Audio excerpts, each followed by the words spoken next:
Мен кеше тойыма андағымдағы туысқандар шақырып жатырмын ғой. Тараз бар, бір шеті Ақтауда, мына шет Таразда, мына шет. Ой. Құдайға шүкір. Алла көпсінбесін. Туған туыс жетеді. Сонда әпкелеріме арнайлап жіберген кезде былай айтам ғой. Алдын әпке, қалайсыз? Жаным әпкем деп жазам ғой. Кәдімгідей елжіреп, ей айналайын. Осындай қылып, мынандай қылып тойға шақырғаннан кейін, елжіреп отырғаннан кейін қалай сенің тойыңа бармасқа дейді да. Адам деген, көңіл деген басқа нәрсе да ол деген. Адамға бір көңіл күй сыйлай білгеннің өзі де жақсы нәрсе деп ойлаймын да. Өйткені әпке деген ол, айтам ғой мен, анаңнан кейінгі сенің ең бірінші қамқоршың әпкең сенің. Қандай жағдай болмасын, әпкең саған мейлі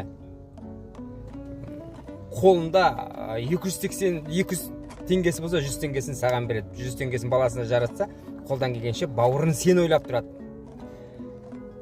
Сондай-ақ бір жігіт, арқыраған жігіт арқырап жүріп, бай болып жүріп, ауырып қалады ғой. Сөйтіп емханаға түсіп қалады. Емханадан қатты жатып, бір күннен кейін оянама, бір жарым күннен кейін ояма, өйтіп оянса, медбике қыз жүр екен.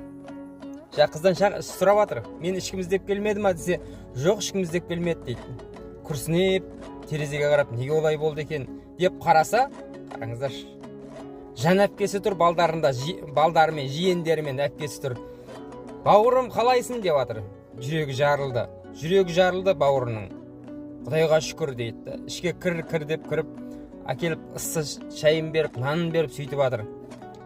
Үйде өзі бір тауығым бар еді дейді. Соны сойдым да алып келе бердім дейді. Көрдіңіздер ма? Бір тауығым бар еді дейді. Соны сойдым да алып келе бердім дейді. Сол кезде інісі жылайды. Кешір апа дейді. Кешірші мен дейді. Неге деп жатсың? Інім, бауырым неге олай деп жатсың дейді да. Менің болғаны бір тауық сойып келгенім ба деп. Жоқ әпке, кешір мені дейді. 1400 дейді.